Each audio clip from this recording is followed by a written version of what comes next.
presenting a National Action Network People's Memorial Tribute to the late brother Gil Noble and Like It Is. I'm your host, Imhotep Gary Bird, inviting you to join us this morning to celebrate with the energy in the air from the wake and the homecoming services that were dedicated to uplifting the life of this noble warrior. Award-winning journalist, host, and producer of Like It Is, the late brother Gilbert Edward Noble, known to us as Brother Gil. Can we put our hands together for a life well lived? A life well lived.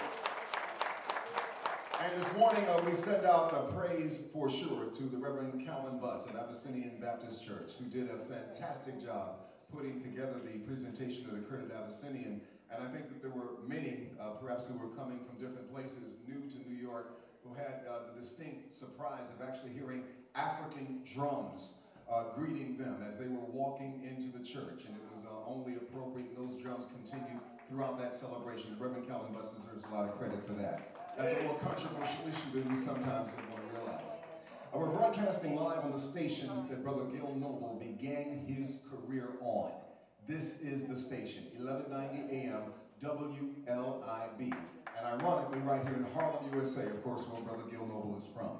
Before there was Like It Is, there was Like It Was. Gil Noble on 1190 WLIB, doing news and bringing, if you will, the first beginnings of his career together. Bill McCreary, who spoke at the service that featured United States cabinet members and other prominent individuals. Attorney General Eric Holder, Secretary of Education Arnie Duncan, Secretary of Health Kathleen Sebelius, Secretary of Labor Hilda Solis, Administrator of Environmental Protection Agency Lisa P. Jackson, and other members of the Obama administration. Herb is smiling as I say this, and I mean, he's the same thought that I have. Can't we remember how some years ago that in relationship to the position of the National Action Network with the White House, that it was certainly quite different? Can we give some energy on how far we have come? That's pretty amazing. That's pretty amazing. Yeah, Herb, I remember actually be attacked for having the network on the air, right? That's amazing. Today, Reverend Sharpton is actually hosting National Action Network's annual Measuring the Movement Forum. This is at Howard University's Crampton Auditorium. Each year, to close the convention, NAN brings together leaders in the civil rights movement to discuss ways to effectively and definitively advance the civil rights agenda. Now, in light of the Trayvon Martin case, obviously there is a lot of energy in the air that is actually surrounding what's taking place. And I know that in light of the fact that Zimmerman has now moved into the indictment phase, there are a lot of people who are feeling quite a bit of strong energy about it. And some who are actually literally celebrating, and I think Reverend Al Sharpton used another word. I think he used the word gloating. And Reva took exception to that issue, and some of you perhaps have heard a little bit about that, and those of you throughout the area, the tri-state area, New York, New Jersey, and Connecticut who are listening, if you haven't heard, I think it's rather important to hear what Rev is saying. Sheila, let's hear the Rev commenting about this. We will not be gloating around here. We are still mourning with this family. We will monitor the trial every step of the way. We will stand by and make sure that the rights of all are not violated. But this is not a night for celebration. It is a night that should have never happened in the first place. And we are trying to make sure that something happens that this will not happen again. I remember reading 44 years ago, a man was asked after they got the Voting Rights Act, how did you feel? And he said, tonight, we don't know where it will lead, but at least we have a shot at this family having the right redress. It is quite a moment, and it is a moment that did not occur in spite of what we heard. It didn't occur without pressure. I think we know that. I heard some of the comments coming out of Florida, we don't, make judgments and moves by outside pressure, etc. Yeah, sure, you're right, okay? For sure, we know that you've got to keep the pressure on, and certainly the National Action Network has been a big part of doing that. The action will continue to go, as we said, down in Washington, D.C., to ultimately attempt to secure justice in our nation today. Now, this year's Measure the Movement Forum that they're doing in D.C. is discussing how to gain from our pain. Are y'all hearing that? Yeah. You know, I mean, don't we have some pain? Yeah. Okay, we know we got the pain, but the question is, how do we gain from the pain. Kind of like when you would go to a gym, you know you got to do some hard work. You got to lift them barbells and you got to get some pain, but you know that you ultimately get what? Gain, okay? So essentially we have to make those decisions that ultimately are going to empower us in spite of what the events are that happen to us, and certainly there are many.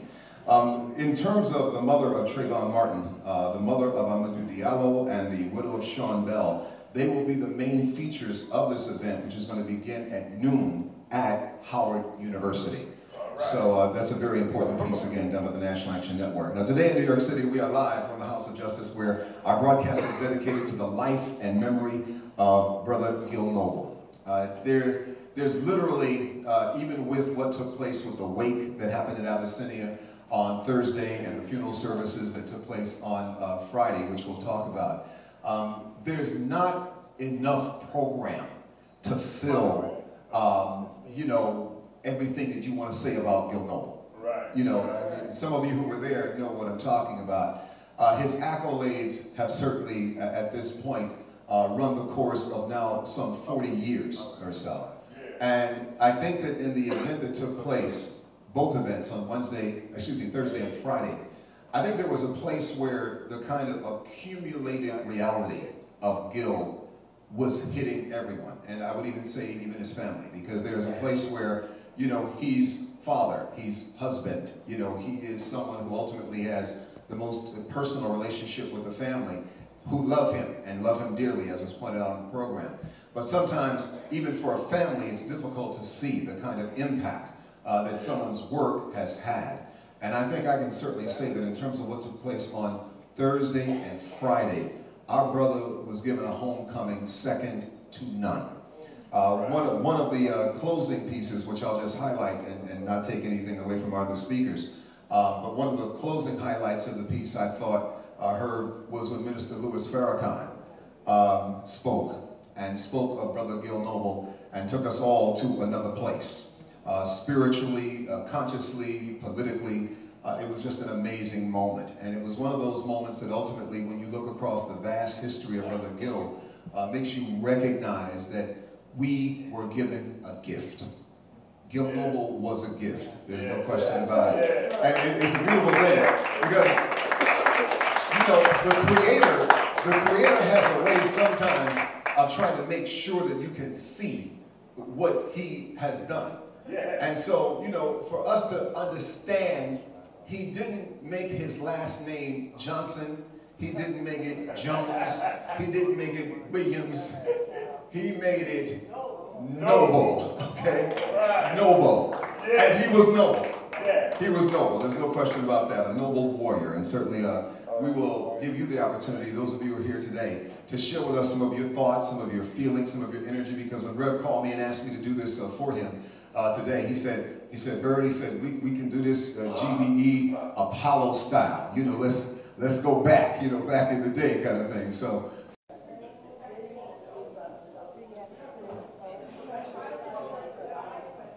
Memories of Brother Gil, and maybe even perhaps some of the most important programs, the programs that were, if you will, your favorites out of the amazing collection of work that represents life.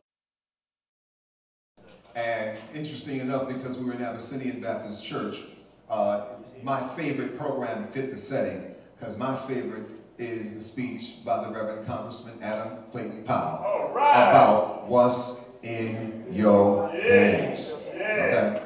What's in your hands? That one speech alone, I think, fills so many different vacuums in our community, even today. It's hard to believe that you can go back across time and that speech still has the absolute relevance that it had then, today, where we are, because we still have this unused potential in our hands. For those of you who are listening across throughout the area, we're going to ask you to make sure that you call somebody, tell them, as Michael Hardy would say, that the action is on the air, and the brothers and sisters are here. Are y'all ready? Y'all going to be doing something for us today? You're going to send Gil that energy? You're going to send Gil that fire? I told the folks on Thursday, I said, Brother Gil is already up in the heavenly abode. I said, you know, Gil is working on his first interview, and y'all know that first interview is with Malcolm X, the one that he didn't get. So you know he is up there doing that interview right now as we speak. So sometimes in your dream, if you have a dream and you suddenly in your dream, like, see Gil Noble interviewing Malcolm X, you know that's Gil sending the transmission down. There's no question about that. For those of you who are here today, we appreciate you being a part of what's happening here at 106 West 145th Street. And for those who are the uninitiated, you should be aware of the fact that not only do you hear the National Action Network's House of Justice rally each and every week on WLIB, which I did mention, you can join us on the World Wide Web at www.nationalactionnetwork.net. That's www.nationalactionnetwork.net, and you still have time to join us for the House of Justice for our live stream. By way of information, if you don't know already, the National Action Network was founded in 1991 in New York City by the Reverend Al Sharpton and a group of activists who were committed to the principles of nonviolent direct action and civil disobedience that was a direct outgrowth of a movement built by the Reverend Dr. Martin Luther King Jr. And Dr. King, there's a speech that I was violent action with what he called, Herb, you will remember this history, economic withdrawal. And in that last speech that Dr. King gave in Memphis, Dr. King talked about the use of the boycott. And not only talked about the use of the boycott, if you listen to Dr. King's last speech, a lot of people are caught in the idea of how he seemed to be predicting his own demise, that he knew it was coming. I've been to the mountaintop. But the key aspect of what we can look at today and recognize is Dr. King named specific corporations that were going to be targeted for the boycotts. He named specific corporations in that speech. And Dr. King, as well, didn't just indicate the boycott, he indicated that we were supposed to be supporting black banks and black insurance companies. He talked about a whole range of different energies that we could bring to support our own community. His speech had kind of a Garvey, Malcolm X kind of energy to it as well. So it's well worth listening to, and I think certainly gives us an understanding of the foundation of the National Action Network as well. When I mentioned today that we'll actually have an opportunity for you to speak, we also have a number of guest speakers who, as I was saying, will be a part of our program today. And we'd like to make certain that for those of you who are listening out there on the radio waves in New York, New Jersey, and Connecticut, that you let the brothers and sisters know that in relationship to what we're doing today, that it's all about Brother Gil. If you're behind your wheel today, I'm going to just say to you, tell it, let's see, like it is. We'll do it that way. Like it is, right? That's 3 beeps. I want boom, boom, boom, like it is. If you're on 125th Street, I want boom, boom, boom. Ring that horn. If you're up in Jamaica, I want to hear boom, boom, boom, like it is. I want to hear like it is, horns blowing. I want y'all to be sending texts. Y'all texting everything, right? You're Facebooking everybody. You're sending your emails. You're doing all of that, right? Let's send the word out and send the energy that today we are sending our vibrations out to Brother Gil and to his beloved family for the gift that was given to us of like it is and the sacrifices that he made for us. Put your hands together, brothers and sisters. Let them know that you're in the house of justice. I'm going to have Gary Brewer. We'll take a break and we'll come right back and begin with our special guest. And as I said later on in this morning's broadcast, our brothers and sisters will speak live in the House of Justice on 1190 AM Gil Station, WLIB.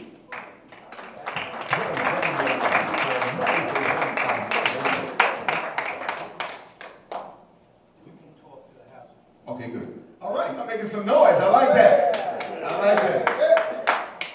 Microphone-wise, I guess we need to make sure that we're set up, Jim, for the audience at the point that we get to that. Which microphone will they actually be using? They can use either one. Okay, folks, for those of you who are going to come, how many of y'all are going to come up and talk with us today? No, put your hands up. I got to see more hands than that. Y'all in the House of Justice. Y'all radio people today. That's all right. See, now, so don't keep your hand down, though, because this mic can stretch. I'll be coming out there talking to you now, so don't think I can't get to you now. So as I said, once we get into our guests, a bit, we'll give you the chance to come up and really. Yeah, that's right. Oh, yeah, that's right. No problem. Yeah, so for those who are going to come up, we'll call you and give you the chance to come on up and talk with us as well. Okay, Sister Faye. So, amen.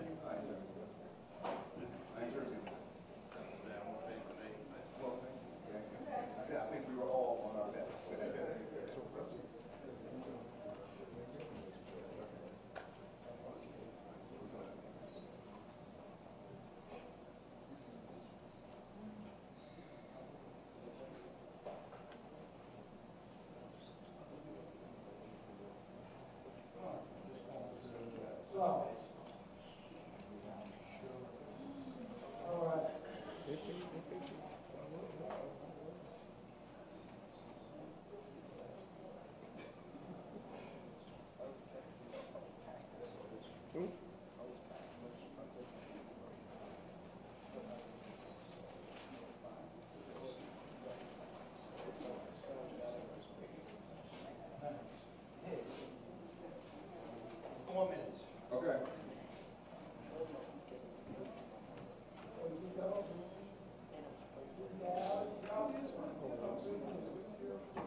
Music, you guys can just a little bit. Give the house a little energy.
We are broadcasting to you live from the House of Justice.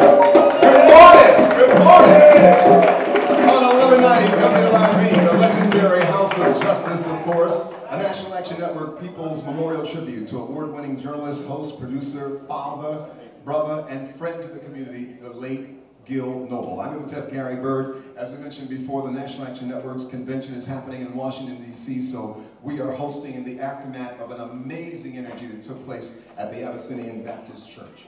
Before we go any further, let's welcome some of our special guests right now. Many of you are familiar with this sister when you hear me talk about Harriet Tubman, because frankly, you can't talk about her and not talk about Tubman in the same breath. Because it's the energy that she brings to everything that she does, including the December 12th movement and, of course, the Freedom Party as well.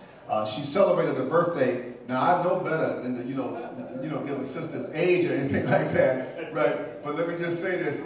Our sister is holding it down. No question about that. It is with great pleasure that we welcome the City Council aide currently working with Councilmember Charles Barron. Put your hands together for Sister Viola Plummer.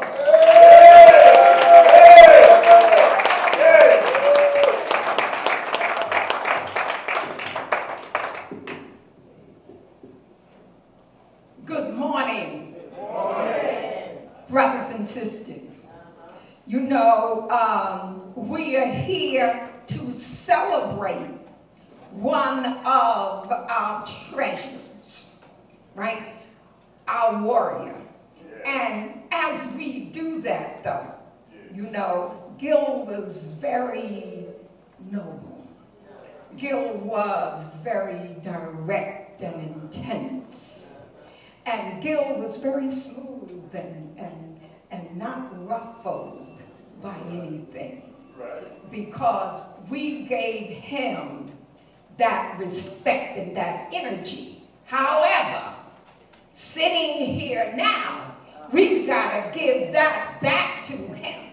You know, we come from a tradition of expression. So I'm not hip as to what, I guess it's early in the morning. Is that what's up? But let's say Gil Noble like we really mean that this time. Can we say that? Gil Noble! Gil Noble!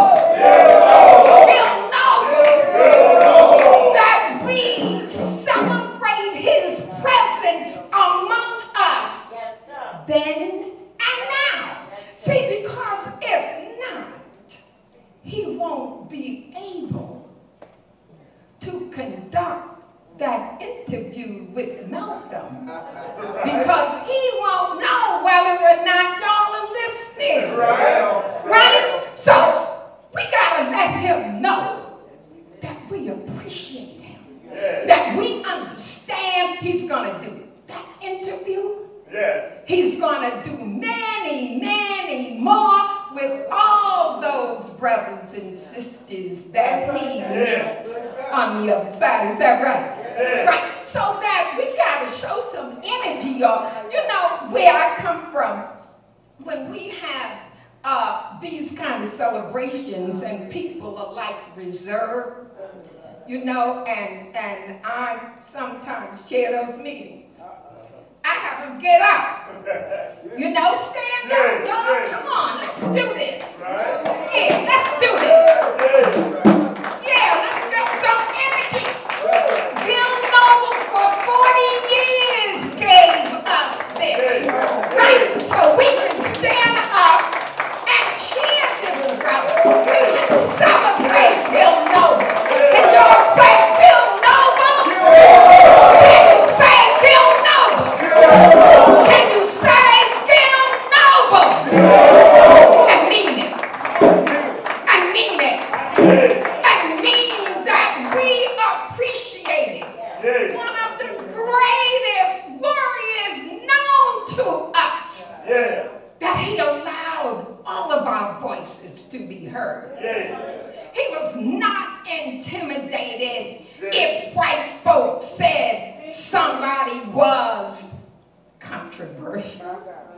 He was not intimidated if white folks said those are the kinds of issues that you should not tread on. Come on. Gil was a warrior. Gil was our warrior. Gil was our voice. Gil was our voice. No matter where, how low or high you were thought of, he thought of us as one people. He thought of us as Africans who are not yet free. But I heard Bird say that Reverend Al said we aren't where we was, but we sure enough got to get to where we must be. Gil Noble. Gil Noble. Gil Noble. Gil Noble. Gil Noble. Thank you. She does what she does, doesn't isn't she? Viola Plummer, let's hear your energy for our sister. You know, we always mention Harriet Tubman. I said that before when we bring in Sister Viola, because you can easily hear Viola saying, "You'll be free or die." There's no question about that. Her energy makes it real clear. Ain't no doubt about that. For those of you who are listening again, don't forget we are live in the House of Justice, and we'll be here until 11 o'clock this morning, and we're inviting you to come on down to where the action is at 106 West 145th Street as we pay salute to our brother Gil Noble of Like It Is. Well, the other day when we were actually at the wake and the funeral service, there were references that were made in several different positions about energy and about ultimately the kind of warrioring that we saw from Brother Gil and the work that he did. And also how Gil had a sort of a no-nonsense approach to most politicians. When you saw a politician appear on Gil Noble's show, you knew they had earned that moment of respect and acknowledgement that Brother Gil would give them. Well, there's one brother who kind of had a regular spot there, and I think we understand because he is absolutely what we have to call a frontline warrior. And y'all know who I'm talking about. Let us welcome to these microphones our brother Councilman Charles Barron. Standing there for the Freedom Party, Charles Barron. Thank you very much. It's indeed an honor to be here. You know, Gil Noble was a special brother. He was definitely a gentle giant. He had a serene spirit. But what I appreciated most about Gil Noble, it is difficult to be consistent to the end. Yeah. It's very difficult to stay relevant to the end. He's 80 years old. Do you know how hard it is to be a strong black man, uncompromising to the end? A lot of people get lost along the way. Some people are here a little too long because they just get lost along the way. But Gil Noble was consistent to the end and consistently black to the end. Arthur Ashe said the only thing more challenging than having AIDS is to be a black man in America. This is what Arthur Ashe said. So to be black to the end, when Gil Noble said, "Black is the color of my tube," that was his book. And when we would talk, he would always talk about being strong and black. You know, blackness is a state of mind. Some people are descriptively black, look like us, and others are authentically black, are committed to us. So we know a lot of descriptively black people, because if blackness was about hair texture, or blackness was about African features, Clarence Thomas would be the blackest man in America. But we know that ain't so, because blackness is a state of mind. Blackness is a commitment to black people's liberation. It's a walk, it's a talk, it's an agenda that we keep. Gil Noble kept that agenda. He kept that love and commitment to us. And I'm never going to mention Gil Noble without mentioning Brother Ilambe Bryant. Brother Ilambe Bryant, and Gil told me this himself. He said, "Charles, I didn't know a lot about African liberation. I didn't know who Samara Machel was, or who Frelimo was, or Swapo, or Salmon Jomo, and all of that stuff. Ilambe Bryant brought that to Like It Is. And Ilambe Bryant was committed to African liberation, and Gil told me himself that Ilambe raised his consciousness. That's why he could bring forth people like Robert Mugabe, president of Zimbabwe, no matter what people were saying, as Sister Viola said, no matter what white folks said or the media said about African leaders, whether it was Muammar Gaddafi, who wants to talk about and committed to the United States of Africa, Kwame Nkrumah, all of the great African leaders of liberation, all of the leaders, and he loved Michael Manley and Maurice Bishop in the Caribbean, and nobody brought us together like Gil. And one of his signatures, I agree with Imhotep, that I just love that piece with Adam Clayton Powell. One of the powerful pieces, remember that piece he did with Malcolm and Martin? and he had them both on together, and then he took topics like racism, Malcolm and Martin saying the same thing. Then he had another topic, revolution, Malcolm and Martin saying the same thing. And economic development, Malcolm and Martin talking about the same thing. Gil had a way of bringing us together and wasn't afraid of the tough interviews. He interviewed Asada Shakur. He interviewed Dr. Khalid Muhammad. He had those on that nobody else wanted to touch. Gil Noble talked about the freedom of political prisons because he knew that was important to us. But most importantly, Gil loved young people. He wanted young people to be liberated and to be free. So in Gil Noble, not only did we lose a father for the family, a grandfather, a brother, a comrade in struggle, but we lost the freedom fight. And I just say in the flesh we lost it, but not in the spirit. Because Gil will never ever leave us. And Gil will always be with us. And you know, what I look for in leaders, all black people know how to talk.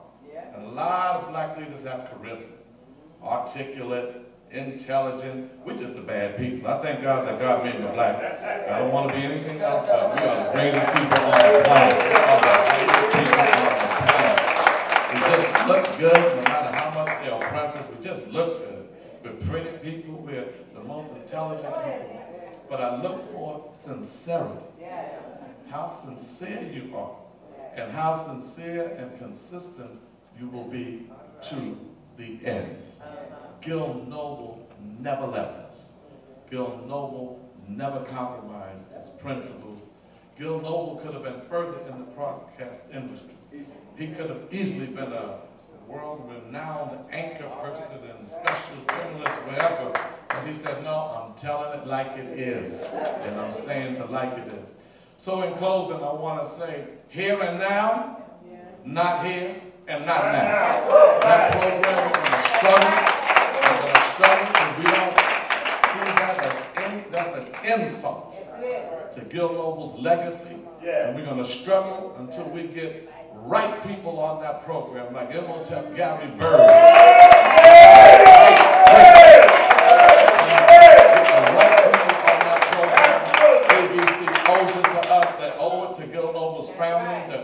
Black people, they even told us that black people, we make up their audience and we gain a lot of profit for them. They owe us to have a program that is comparable to like it is. And we're not going to stop this struggle until we get just like that on every station. And to young people out there, learn about Gil Noble. We have a giant who came before us, and a great teacher of black history is right there about our liberation and our freedom, our fight for freedom. Gil Noble secured it. He was smart. He has it all copyrighted. He has it all owned by Gil Noble. Every night of this show is owned by Gil Noble, and we got to protect that legacy. God bless y'all. Long live the spirit of Gil Noble. Long live his family, Lisa, and his wife, Norma Jean. We are with you forever. Gil Noble, my brother, rest in peace. Councilman Charles Bannon, let him feel your love and your energy. Power concedes nothing without a struggle, never has and never will. Don't we know that? As we continue, I've been talking a bit about what took place with the wake on Thursday at Abyssinia and the funeral services for Brother Gil on Friday. Now, most of you will get the Amsterdam News besides reading my column, Imhotep's Guide to Black Events, so you can find out where you got to move and how you got to go. You know that there's a brother who is always there, covering us in terms of local issues, national and international issues. And you know that he's going to have a story concerning what took place at Abyssinian. And he welcomes, I think, every opportunity to teach, because he is an educator himself. So he and Brother Gil had a very special relationship. Let's welcome to our microphones from the New York Amsterdam News award-winning author and journalist, Brother Herb Boyd. Put your hands together.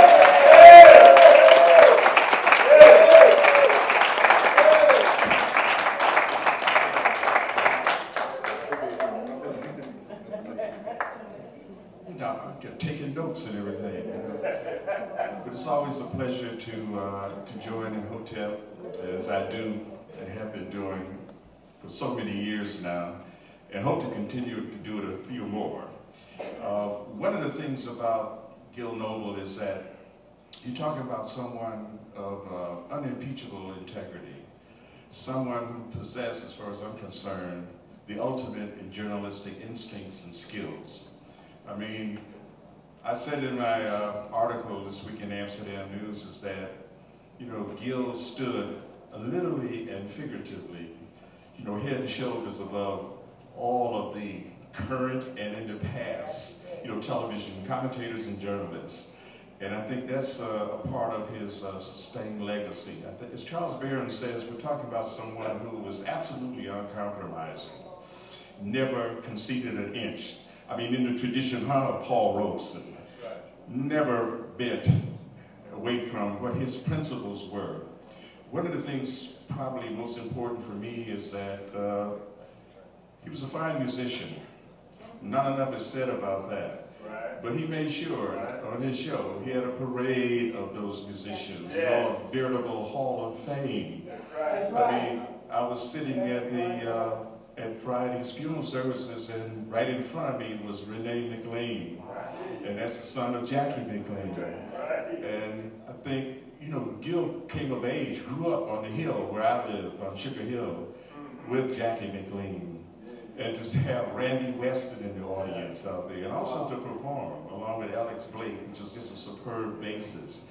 And then, of course, you know, having Leon Dorsey there, who did a version of Misty, which is one of Gil's favorite tunes. You know, sometimes when I was on the show, Viola, I would show up early and just to have some conversations with Gil about music.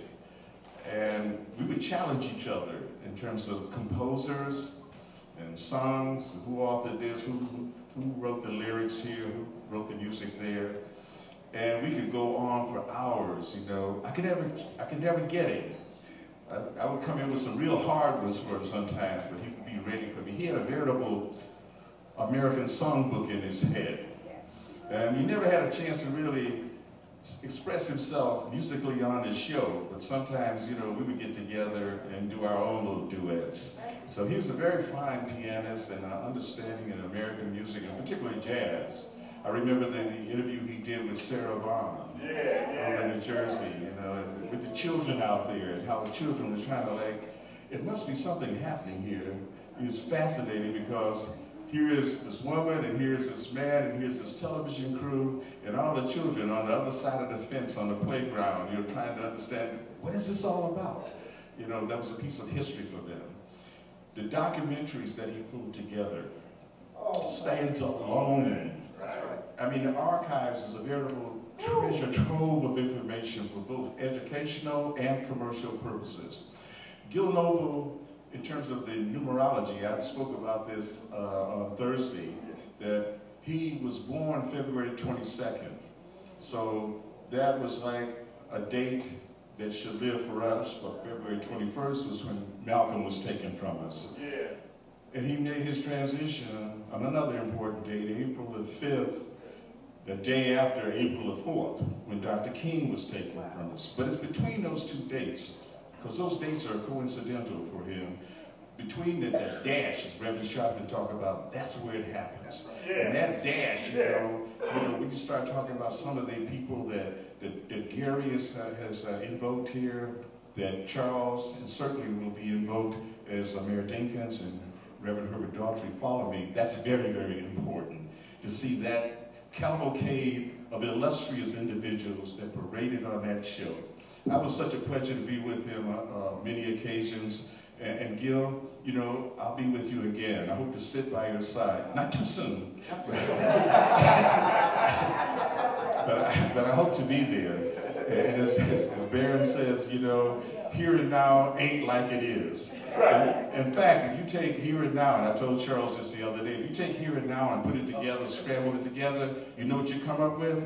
Nowhere. And that show will never get to what Gil is, you know. Let me say, I brought a few copies of my latest book with me, and I'll leave you with that, maybe I'll stick around until the show is over. Those who have a little extra money, you know, can pick up a copy of By Any Means Necessary, about Malcolm X, Real, Not Reinvented.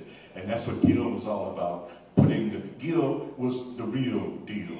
All right. Let's hear it for her boy, brothers and sisters. Come on, let me feel that energy. Author, educator, and historian. All right, we're going to do this. We'll take a break for just a quick moment. Before we do, I want to make an announcement. Obviously, as I mentioned before, the National Action Network is having its convention in Washington, D.C. as we speak right now. This morning, 56 members of the National Action Network were on a bus at 6 a.m. on their way to the nation's capital to be a part of that event. That's the energy in motion that Reverend Al Sharpton talks about. The action is in the air. All right, we'll take a break. We'll come right back. I'm going to have Gary Byrd hosting on Gil's Station, the station where it all began for Gil Noble, 1190 AM WLIB, New York.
is the National Action Rally coming to you from the House of Justice in Harlem, USA. Yeah. Music in the house, no question about that. Today we're sharing memories of Gil Noble and Like It Is, and also highlights of the wake and funeral services, the brilliant and beautiful funeral services at the Abyssinian Baptist Church. We're inviting you all to make your move and to join us as we share your memories of Brother Gil and Like It Is. So come on down wherever you are right now, throughout Manhattan, Brooklyn, the Bronx, Queens, Long Island, Staten Island, wherever you are. Just come on, make your move, subway, train, bus, whatever you got to do, come on down and share with us your memories of Brother Gil. And we've said this before, when we do give you all a chance to come to the microphone, think about your favorite moment or the most important moment of Brother Gil's Like It Is show to you. And come on out and say, a job well done to a son of Harlem. Put your hands together once again.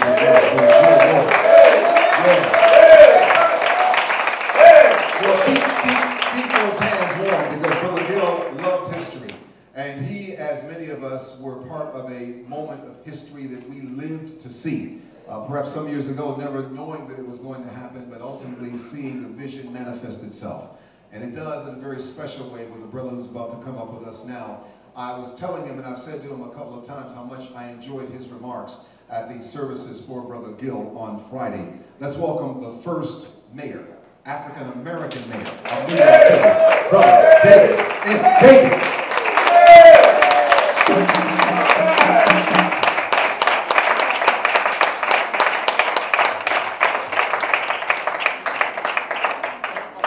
It would be terrific if Gary were at Like It Is.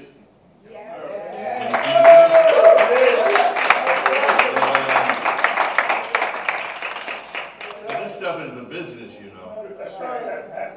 And it's going to take a lot of folks, a lot of pressure, indicating that that's the desire of the community. And that might happen. So when you draw up the petition for Gary Bird to succeed Gil Noble, list me among them. That's right.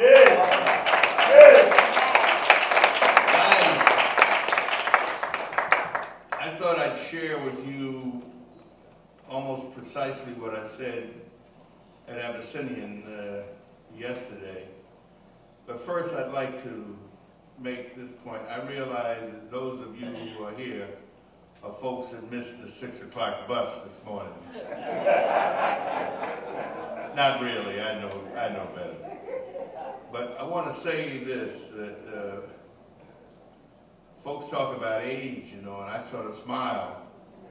Viola was up here, she's a youngin'. I am old. My bride and I, we have a little boy who's 57. You can see that I've been around a long time. But God willing and the creek don't rise, I expect to be around a lot longer. People say to me often, now that you have retired, you must have a lot of time. I say, hold it. I didn't retire. I changed occupation. All right. And that wasn't my idea. All right. But I don't have a lot of time. I have less time. Yes. And they said, well, why would you have less time? I said, because when I was mayor, I had hundreds, indeed thousands of people to whom I could delegate things. Yeah. But that's not the case now. So I really have less time. I said, however, I don't go anywhere or do anything that I don't want to do. And you talk about liberating. Right. And so our little boy, and we have a little girl who has 2 children, and the father of those 2 children is a percussionist. His name is Jay Hogarth. He plays the violin. So, as some of you who listen to Al on Saturday mornings, you know I precede him. Right. And our son-in-law heard that I mentioned him a lot, and he said, well, you say I'm the father of your grandchildren. I wish you would mention that I'm also married to your daughter. So I do that now. But I truly feel that I'm blessed. My bride and I, we've been around a long time. She's not as old as I am, but almost. Almost. And I love to tell the story of how when I was mayor and she and I were riding along in a car and I see a fellow with a shovel digging a ditch. And I said, Joyce, that's her name, Joyce. I said, Joyce, isn't that the fellow you used to date? I said, now wait a minute, I'm not knocking ditch digging because I truly have dug ditches, waited tables, worked in factories, shined shoes, washed this, I had all kinds of jobs. When I was about 8 years old, I used to sell shopping bags because at 125th and 8th Avenue they had push carts lined up from which they sold fruit and vegetables, and they wouldn't give you a shopping bag, you had to buy one. Right. So I used to buy them 3 for a nickel and sell them at 2 cents a piece. When I worked up to save a dime and went and bought something for my mother, I was the proudest little cat you ever saw. My wife swears that each time I tell that story that I get younger. But that's not true. But I said, well, honey, that is the fellow you used to date. She said, yeah, matter of fact, it is. I said, see, you married him, you'd be the wife of a ditch digger. She said, no, if I'd married him, he'd be mayor.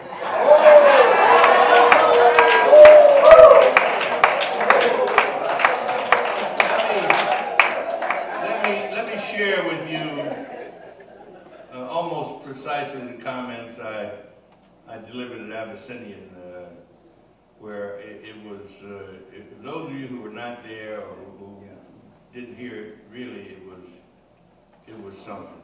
It was very moving.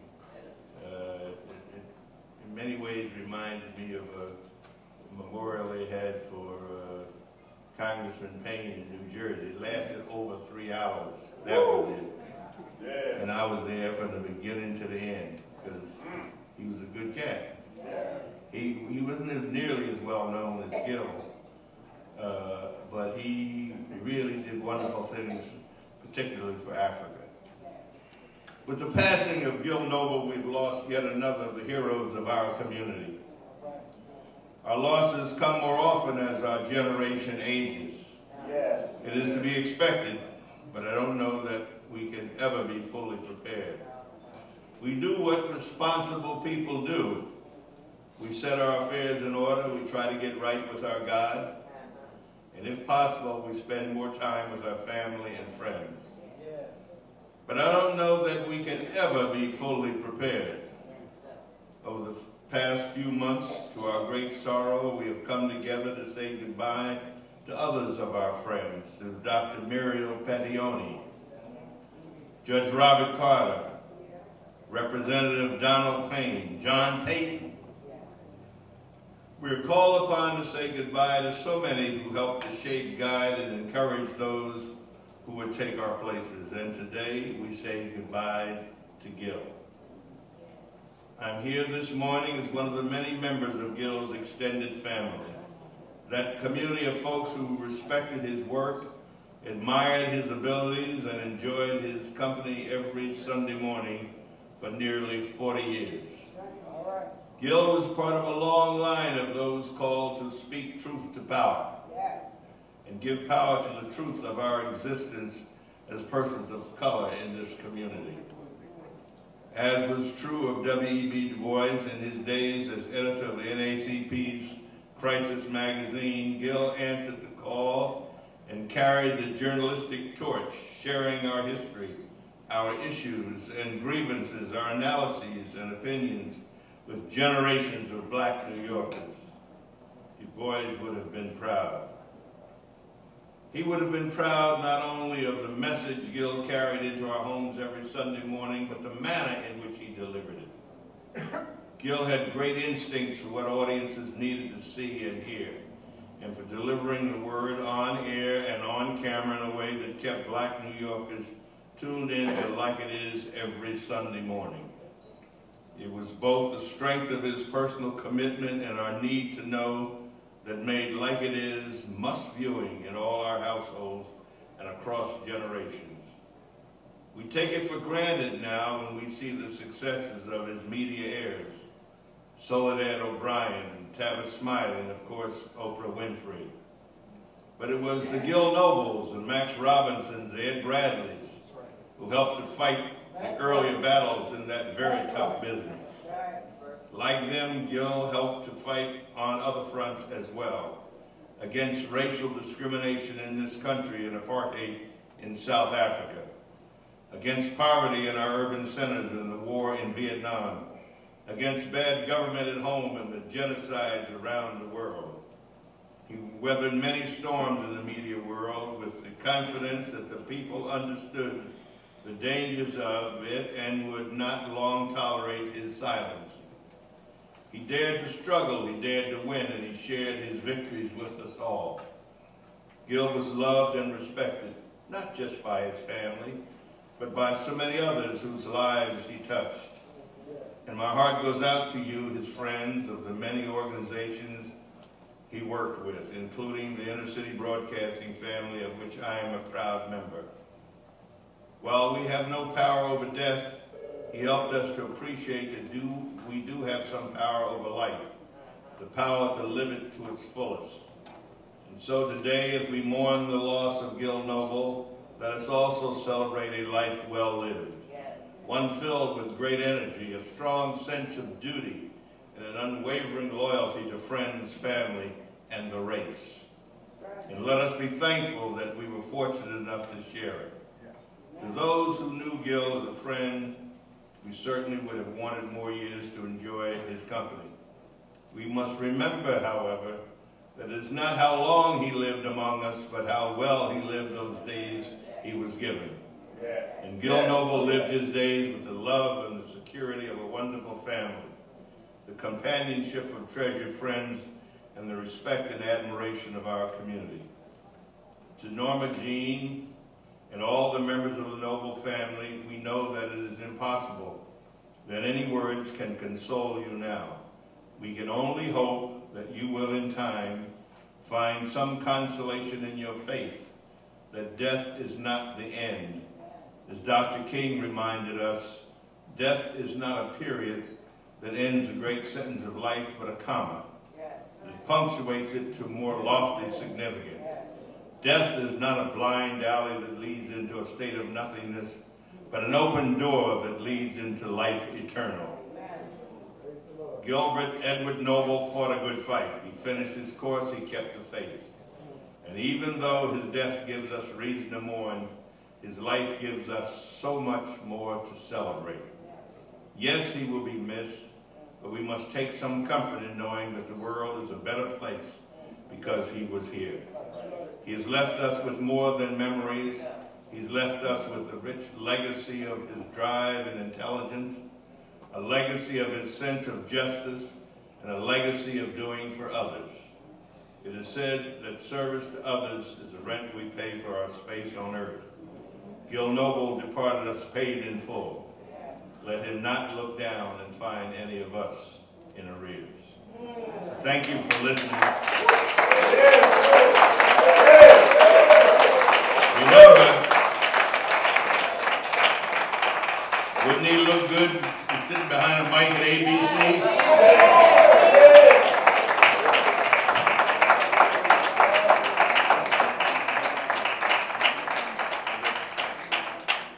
The first African-American mayor of New York City. Put your hands together for Mayor David Pickens. We're coming to you live from the House of Justice, and we're on Gil Noble's radio station where it all began for him, 1190 AM WLIB. For a moment, I think in terms of the energy that's in the air as we salute and celebrate the spirit of Brother Gil, let's have a bit of a musical moment to acknowledge Brother Gil's passing and the celebration as we see him ascend to his place above. May the work I've done speak for me.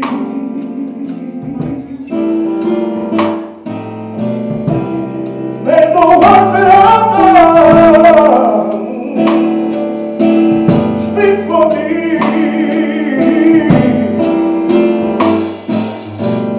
We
Come on, let him feel that. Brother, put his heart there. That's who you are. That's right. For Brother Gil Noble.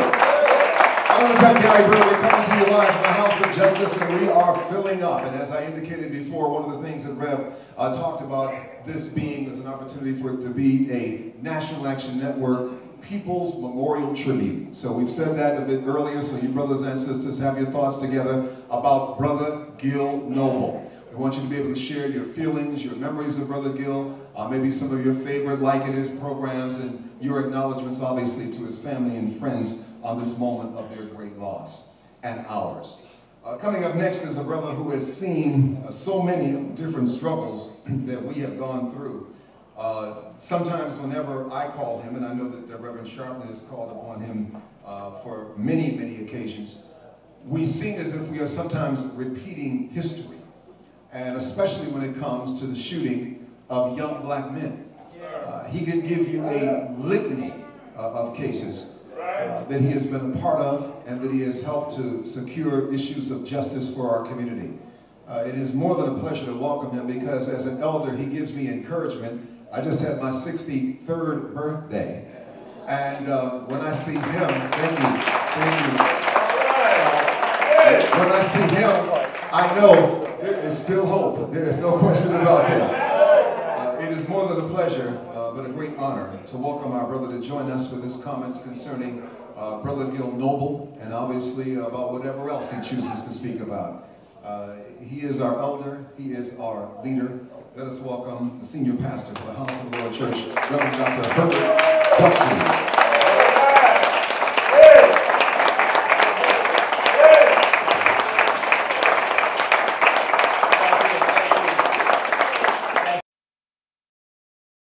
You kind of give me a reception. You really make me think maybe I am somebody.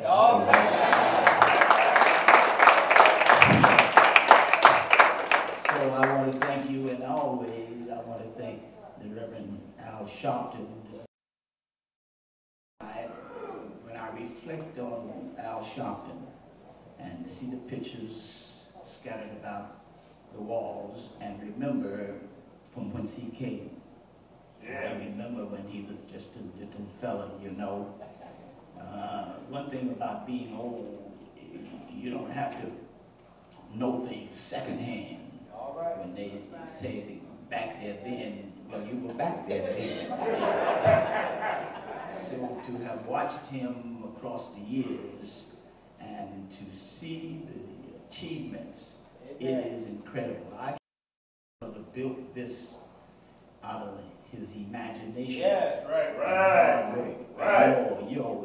Your participation, of course. So again, wherever you are, dear brother, God bless you, and may the Lord continue to bless you. I'm getting to be here with Winnipeg very night. We go back so many years, and I want to echo Mayor Dave Dinkins' remarks relative to put me on the list too. When you get this petition together, or the march together, or the city, well, when you get together and decide what to do, you know, add my name to it, and I think that he would be a most appropriate person to follow Gil Noble in that spot. Don't you agree with that?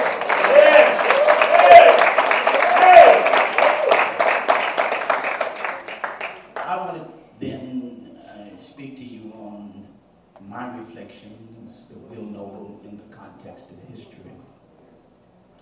It was 4:10 p.m. Thursday, April the 5th, 2012, when a member of my church, Miss Frances McIntyre, came into the office with grief written all over her face, and she asked, "Have you heard that Gil Noble died?" It was all I could do to stay focused on the important matters before me. Gil and I were, at one point, close as brothers. And it seemed that in the past several months I'd been jolted by the transition of friends and fellow strugglers. Don Payne, already mentioned, Reverend Timothy Mitchell, and there was a brother in Sudan, Khalid Abraham, who led one of the resistance movements there. We spent many hours in the bush. I was privilege and that he trusted me sufficiently to bring me up in the bush, and we spent many hours together. That interview, by the way, was aired by BET, portions thereof.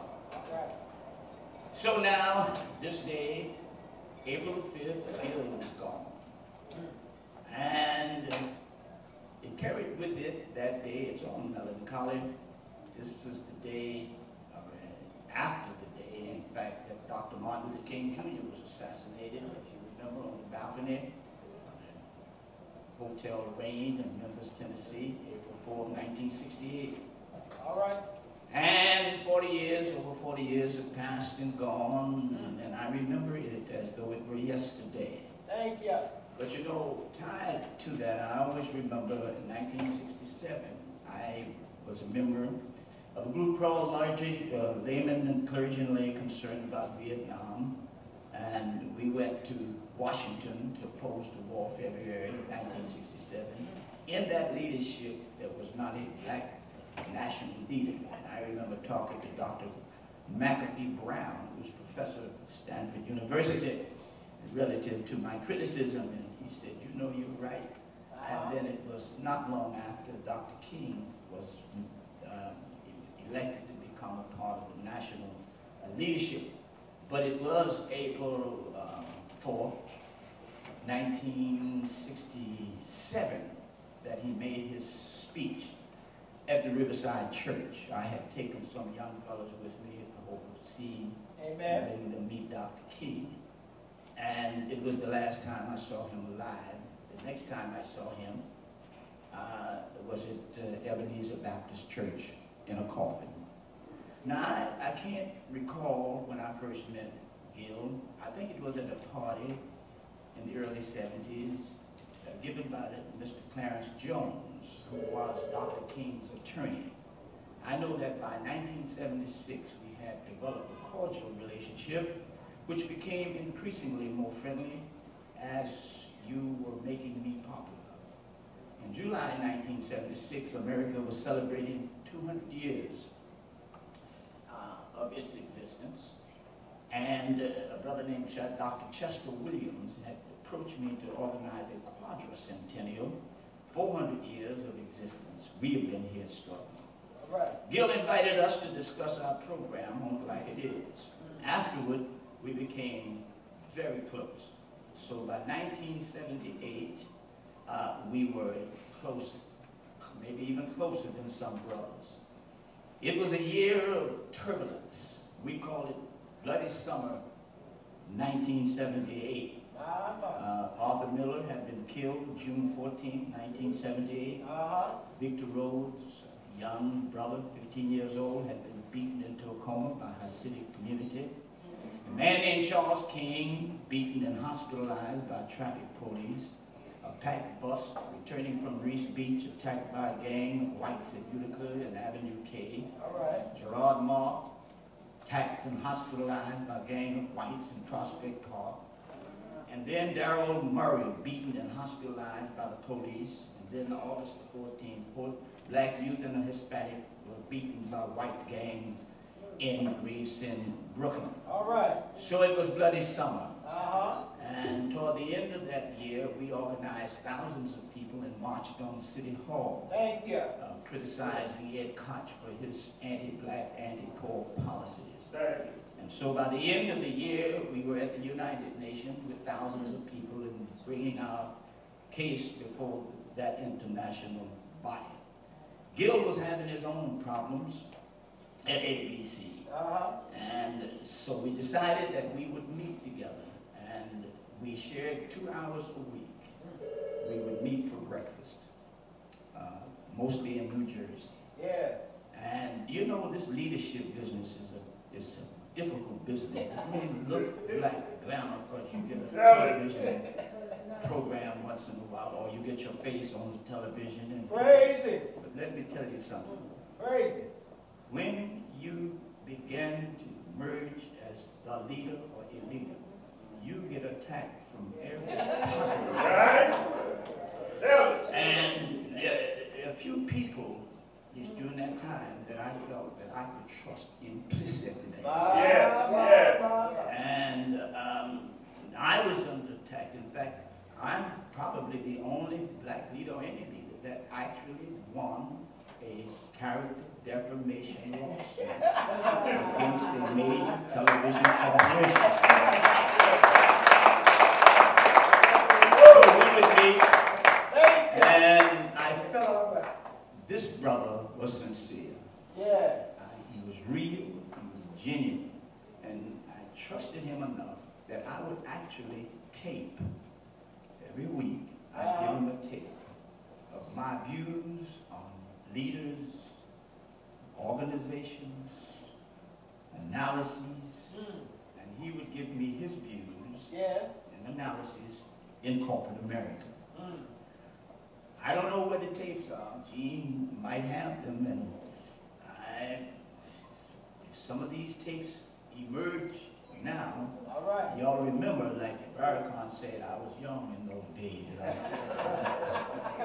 I might have given some criticisms where maybe I might have seen it, I might see it differently now that I've aged significantly. But in any event, we were that close. Every week, for 2 hours at least, we'd sit and we'd talk, and we'd talk, and we'd analyze. And all my fears and frustrations I would pour out to Gil. But it was not just the activities that we shared. We enjoyed each other's company. One of my most cherished moments is when Gil said to me, he said, listen, Herb, man, we need to get out of here now. Let's take a vacation. Let's take our wives, let's take our families on a vacation. And we went to this place in the Caribbean. And he taught me something else too. He said, now this is what Gene and I used to do when we go on a vacation. He says, we go down to the beach early in the morning. And we hold hands. And we watch the sun come up in the morning. And I said, yeah, I think I'm going to try that because y'all seem to get on well.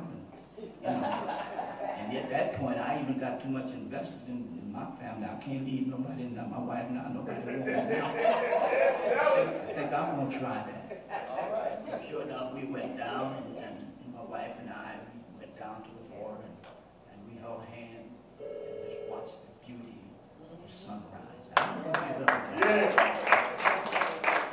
My wife, Dr. Karen Smith-Daughtry, we traveled through the hills of Jamaica together. In fact, he showed me the Maroon territory. Thank you. You know, me no sin, you no go. And we walked the trails. I shall remember those days forever. I cherish the moment when we were given a doctorate degree together with Dr. John Henry Clark at Seton Hall University. So, Gil was advisor, consultant to me during those years. Few people knew it. We felt it better that it be that way. But he was special, genuine, real, which is a rare commodity in these days and in any day. When you get up into a certain leadership, it's a struggle for power. And somebody said you never put on your Sunday suit and go to a revolution. Black is the color of my tune, was the title of Gil's book, and black colored his worldview and perspective on life. He never forgot he was a black man working in a white corporation and a white world. He had what I call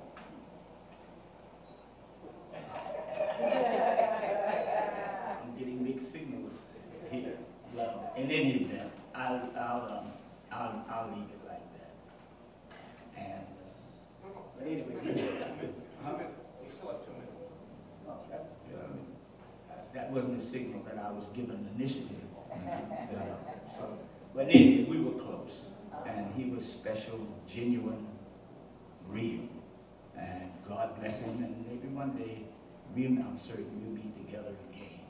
And in that day, there'll be no more parting of the ways. Thank you. All right. Actually, Reverend Johnson Dawson will return. We're about to close for a moment for just a commercial message. We'll put it that way. Reverend Dawson will join us back again before we conclude the broadcast of this evening, or this afternoon, I should say. We have been joined by a very special sister who is in the house. And when we talk about Brother Gill, y'all heard me say, and I mentioned this the other day at the wake, that, you know, Brother Gill right now is going to do any interview in his new ascended position. You knew that the first interview he was going to do was going to be with El-Hajj Malik El-Shabazz. There's no question about that. He's doing that interview right now. We are pleased to acknowledge in the House of Justice this afternoon one of the daughters of Brother Malcolm X, Malika Shabazz, who is with us. Can she just stand to be acknowledged before we go to this break? Please give our sister your energy. Please. Malak Shabazz. Hopefully, Sister Malak will actually, when we come back, have an opportunity of saying a few words as we open up the microphones. And we'll give brothers and sisters the opportunity of talking in your memories of Brother Gill. So get your memories together, your favorite Like It Is show, and your memories of Brother Gill that you'd like to share with us as we celebrate the life and the energy of Brother Gill Noble. Put your hands together, let them know that you're in the house of Justice at 1190 AM WIB. This is Gill Noble's home. This is where it all began. I'm going to tell Gary Bird back in a moment for the Reverend Al Sharpton.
there is music in the house of justice. And that music comes through the incredible artistry. Mr. Tyrone Richardson, put your hands together for him today. We're coming to you live from the House of Justice in Harlem, USA, where we are celebrating the life and the accomplishments, and of course the contribution of Brother Gil Noble. His wake was on Thursday, and his funeral service is on Friday, and we are still, as Brother Jerry Bledsoe used to say, glittering in the glow of goodness that emerged from both of those amazing, amazing events. Can we hear your energy for Brother Gil Noble, those of you who are in the house, to celebrate life and purpose? If you're wondering where Attorney Michael Hardy and Reverend Al Sharpton are, they in Washington, D.C. at the National Action Network's convention, where some 50 plus members got on a bus this morning at 6 a.m. to go down to D.C. to work on the next phase of justice in our struggle. The Reverend Herbert Daughtry, as I mentioned a few moments ago, has some closing remarks that he'll be sharing with us. We were just going for the break. We want Reverend Daughtry to have the opportunity of wrapping up. But while he does that, I mentioned before that for those of you who are here today, this is all about what Reverend Al called a people's celebration. Okay, this is a people's memorial to Brother Gil. And that means you get the opportunity of coming up to these microphones that we have here to share with us your thoughts, your memories of Brother Gil Noble. So we have microphones to the right. For those of you who want to come up, please line yourselves up while Reverend Daughtry is getting ready to give his closing remarks so we can have you already in position. That would be perfect. Thank you. Anybody who wants to speak, again, your memories and thoughts of Brother Gil Noble, line yourselves up and we'll get you all hooked up. That's great. We got a lot of folks.